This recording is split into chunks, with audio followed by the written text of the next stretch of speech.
汤匙界的世界顶峰大概就是这个了。在三级金属呢，他们的餐具有一个屌的地方，就是每一个汤匙，它基本上都抛到30次以上的工序。这个是诺贝尔奖你所使用的餐具。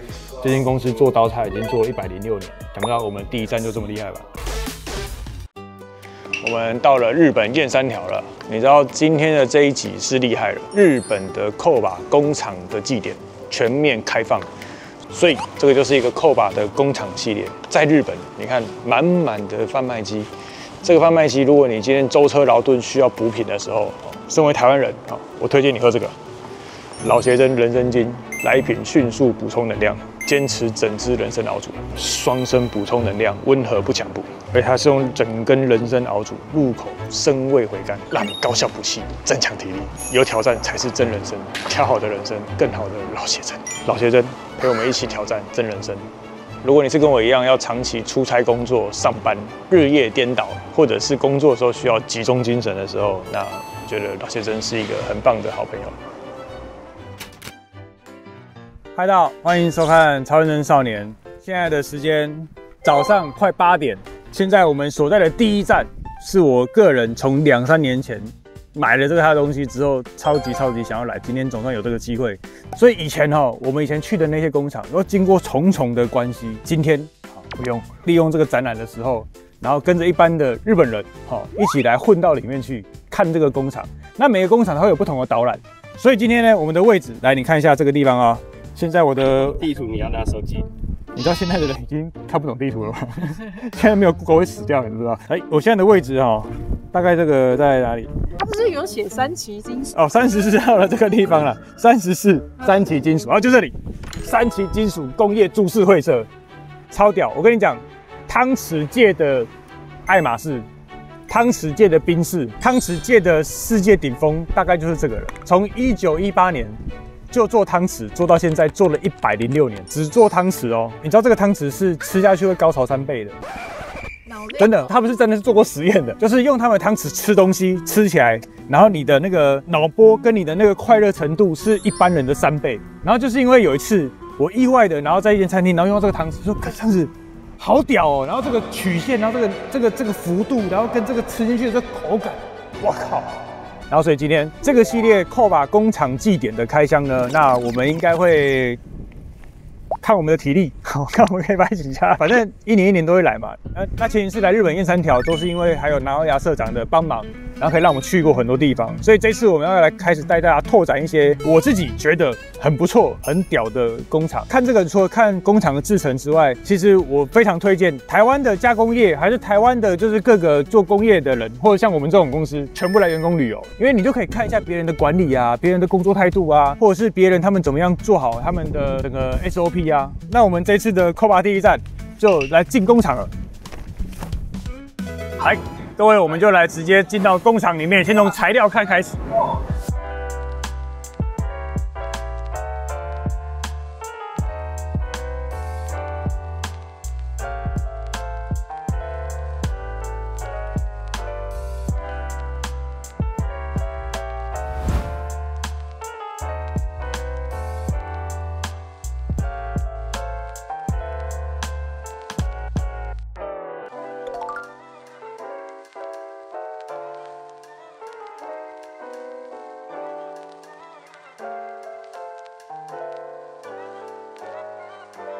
然后因为不同的餐具，它有不一样塑形的方式。像比较复杂的话，然后会用热锻加热之后，然后下去把它敲。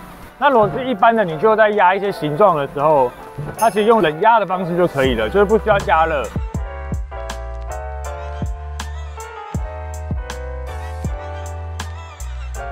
然后所以现在我手上拿的嘞，就是专门给左撇子吃咖喱的汤匙，它的拿起来的角度跟它的进到嘴巴的弧度就不太一样。然后现在上面做完了，然后接下来我们要做下面。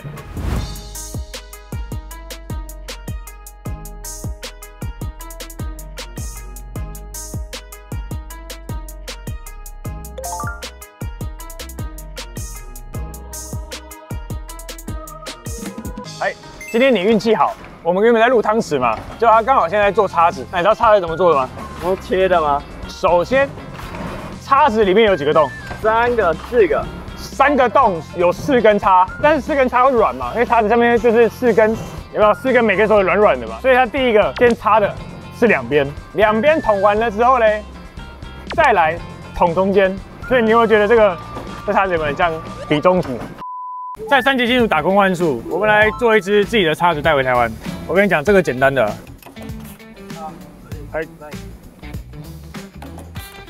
来啊，这我做的哦，我来跟老师傅的对比。哎，瑕疵，你有没有发现瑕疵？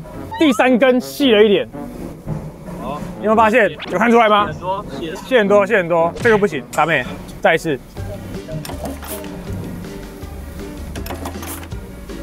啊，有没有？完美。因为我刚刚进去的时候啊，我以为靠右边是上面靠右边。其实下面这个要靠右边，所以你如果上面靠到右边0.5 mm， 有没有就变成这个就ダメ。这个做坏要赔多少钱？これは不良になっちゃうんで、不良はしょうがない。这边这边。所以你看我在第4个步骤做坏的时候，前3个步骤都没用。抛光，好，抛光，从粗的抛到细的，然后一路抛到羊毛轮。旁边，因为我们刚刚崩不累死的时候，旁边摸起来都会有粒粒的巴利亚嘛，所以它旁边要经过一次一次的抛光，才能够把边边你拿起来的时候手不会刺，而且会很顺手。基本上好要抛6次，然后它一次呢大概可以抛个6支。你看，哎呀，就用全身力气这样子压，来来回回。在3级金属呢，他们的餐具有一个屌的地方，就是每一个汤匙它基本上都抛到30次以上的工序。所以它为什么能够拿起来的时候完全吃下去，你的大脑里面完全不会感受到汤匙的存在，其实就是完全没有任何一滴滴、1咪咪的异物感。所以你看这边，全部整条路都在抛，整条路都在抛光。如果看到这边，可能观众都会有一个想象，就是说，为什么他在抛光的时候他可以戴手套，对不对？这个是不符合台湾的法律，对不对？来跟大家讲解一下，因为在抛光的时候，你会产生很大的热，你如果没有戴手套，你会抓不住。但是人家不是说手套可能会卷夹嘛，会有那个风险嘛？所以其实他们戴的手套跟我们一般用的手套是不太一样的，他们戴的手套是会破碎的，它不像是台湾的布手套，就那几家做嘛，那它比较不容易断。但他们的手套的特别的纤维是，它可以让你手真的去卷到的时候，它一勾，它其实手套本身会破掉，那就不会让你整个手跟整个被拉进去这样。然后另外呢，如何抛亮的一个重要的美感就是它的土，你看旁边有青土、红土、蓝土、紫土、绿土。就是各种不一样的土，那它其实研磨的技术都是不太一样的。有的时候在台湾就是可惜买不到一些好的土，所以我们这个抛光制品就没办法这么普及社会化。它现在还没抛完就已经可以把我整个人照得跟什么样。除了手动抛光之外，他们还有半自动的抛光。为了做到汤匙可以放到嘴巴里面的时候有最好的口感，每一个细节都要经过老师傅仔细检查。抛光之后就可以准备出货了。但这个汤匙很漂亮，对不对？你看嘛，这边有个红红的一圈，这一圈，所以他觉得这个地方不良。请问你看得出哪里不良吗？对，完全看不出来。看不出来，对，这边有一个2条很细的痕迹，所以他说不行。可以折卖我吗？我可以回去自己抛一下。以他们的标准，就是说我送到你卖家的时候，我要100%完美无瑕。但是你如果第一次拿菜瓜布洗，你就拿错，你就拿那个很粗的菜瓜布一刮就刮伤，那是你家的事。但是我给你的时候，我就是要超完美的抛光的样子。可以照镜子，可以吗？照出来吗？可以，可以哦。你知道还没抛完吗？还没，还没抛完。你看一下这一盒白色的那一盒是他觉得可以的。这边是还在检查的。那你看这边，这个白色全部都是被他打掉的。他现在打掉的比他觉得可以的还要多。细腻，真的，汤匙界的天花板就是这个了。所以你知道它这个汤匙它做起来不是已经要就是看得到、碰得到、摸得到的感觉，它那个滑顺感是要你进到你嘴巴这个脆弱的地方、舒服的地方都是要很滑顺，是吧？然后为了工业季，他们只会开放一些固定的产线，然后让大家看到从头做到尾。有一些后面的是你可以参与的。これから刺していただくんですけど、ゆっくりこう刺していただいて、そこまでついたらゆっくり上げてもらう。记得这个感觉，然后现在换另外一只，然后再插下去。刺し心地違う。一个是哒哒哒哒哒哒哒哒，一个是舒服啊。它前面的那个抛光，它把它抛得很圆顺，然后跟另外一个是有角的，插上去的时候就觉得那个阻力跟那个会感觉很大。然后你可以看一下这两个的伤痕，这个是没有处理过的，一般的平板插下去的时候是这样，这个是被他们的抛光过的样子的，一个伤口，一个没伤口。好，我们现在进行第二个汤匙的实验，这也是在这次的扣把的工厂季里面可以在里面尝试的。先用一般外面买的汤匙，让它拉击了一下，舌吻一下。你知道汤匙其实是一个最危险的餐具，汤匙跟叉子还有刀子全部比起来，因为只有汤匙会将子整含进去，但是你如果是刀叉的时候，其实你是在嘴巴将吃，那刀子你也不会插在嘴巴，所以你每次你把汤匙含到嘴巴里面的时候，它其实是会破坏你的口腔的边围的。以我的眼睛跟经验这样看起来，它其实是有凹痕的。然后你如果真的拿一个菜式的那种放大镜放进去，你就会看到原来抛光是一个多么重要的学问。第二个，第二个的口感，就好多了，就是旁边的那个刮的感觉就比较没有这么多了一点。前两个其实就差很多这是一样的汤匙对不对？一个是有抛的，一个是没有抛的。你要试试看，我舔过了，如果你不介意的话。加入会员最高等级原味舔过了，这个可能不知道多少人舔过了。然后第三支，你可以看到它这个后面就大了，Yamazaki 他们三崎金属做的汤匙，这个切下去感觉就差很多了。起来了。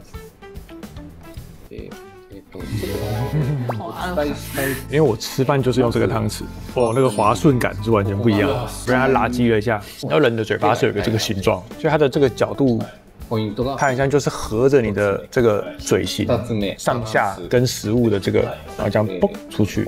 这两个汤匙比起来，其实你看这个量体就知道 Yamazaki 这个汤匙是比较重的。但是当你装了一样的那个食物了之后，你两个放上去，结果它反而是拿起来的那个比重跟比例是让你感觉是轻的，所以这个才是我第一站为什么会想要跑来三崎金属的原因，就是知道这是我这一两年来最常拿来送礼物的一个东西。你送什么东西可能几千块或者什么，他会觉得还好，但是你突然送一个汤匙界的鼎，然后你跟他说这个专门有人发明就是为了拿来吃咖喱。然后你吃起来那个比例，它的那个比重，然后完完全全是一个你一定要拿来含看看，你才会知道的感觉。而且你看它这两个汤匙摆在中间，你要拿这个汤匙拿起来，你是很好拿的，就是这样很好拿。但是你要拿这个汤匙的时候，其实你是抓不太起来的，有没有？你要这样子。当你把这两个汤匙拿起来的时候啊，你会觉得有一个角度是你的手腕的这边在拿这个汤匙。但是你拿了如果是它的汤匙的时候，它的这个弧线旁边这个侧面的弧线的距离感，它就会变成是一个很漂亮的支点，所以其实你是反而变得很轻松在拿这个汤匙的。你知道我觉得它这是他们的，就是每一个角度每一个弧度都是有原因，然后做起来最后又好看又很经典的汤匙。所以那个会长在这里瞧一下团购，没有，因为我买很多支了，然后我跟你讲，你这个买回去，你用上去完全是另外一个新的层次感受，你妈煮的菜都会变好吃。而且他每次送的时候，他都会带有那种骄傲感。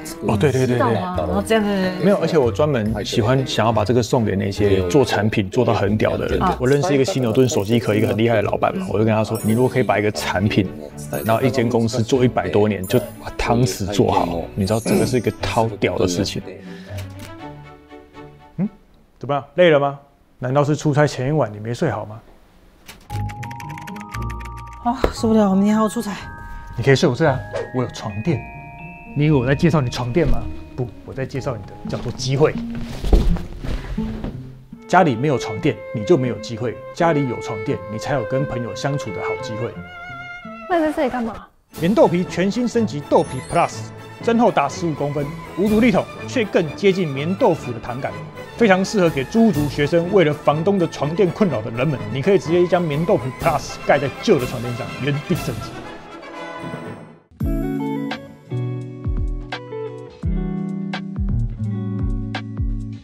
在它这个工厂季的体验站结束了之后，他们后面就有一个很漂亮的商品部，然后里面就是有各式各样他们自己开发啊，然后制作啊，然后的汤匙。刚刚跟会长讨论完之后，就是台湾有代理商，然后台湾代理商他有直接电话联系了这边一下，然后就说，愿意如果是我们频道的观众，然后我们会给一个很便宜的价格的团购价给大家体验，真的超屌。我个人有几个激推，大家就是一定可以试的，就是一个是，如果你家有左撇子，你拿这个东西来喝汤，你妈妈的汤都会变得超级好吃，专门给老人小孩。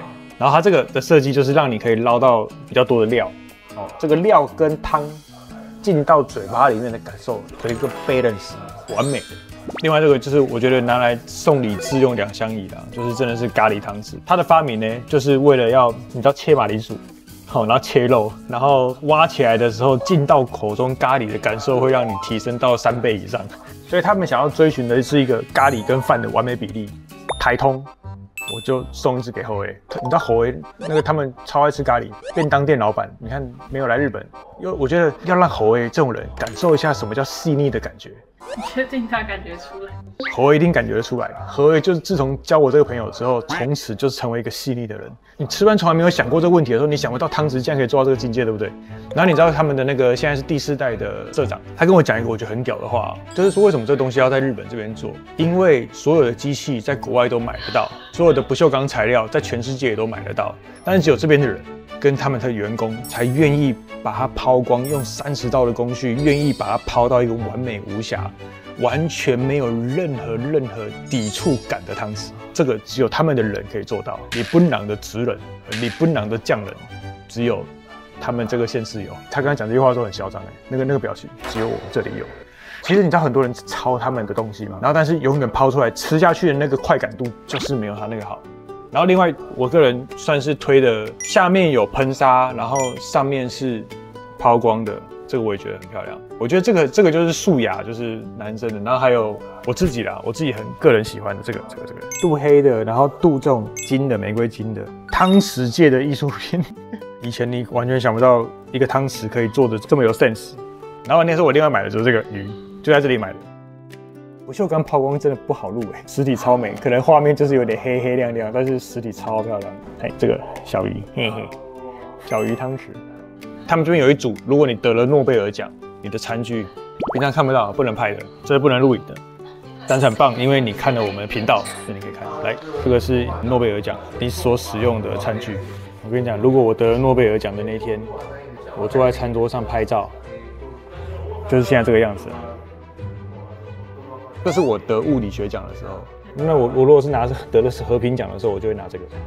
和平奖的时候，你知道为什么我会得和平奖吗？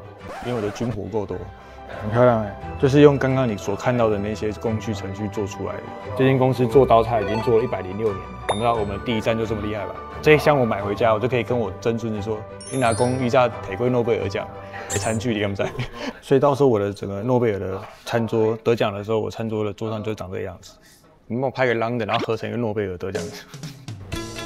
这样看起来比较像说，不好意思，帮你换刀叉。不好意思，这个我帮你清洁一下。以上就是这一集日本扣把工业季的影片，之后还会有其他工厂开箱的影片，欢迎加入会员订阅我们的频道，就可以看到更多精彩的内容。这里是超人少年，我们下次再见喽，拜拜。我们刚好从日本回来，我们拿蔡司的高倍率显微镜来看一下，到底诺贝尔晚宴的抛光，给您看一下他们的汤匙是怎么样抛的。这个就是你用菜瓜布刮伤的样子，这一条，干什么？这一条这个刮伤有多大条？这条还有水垢。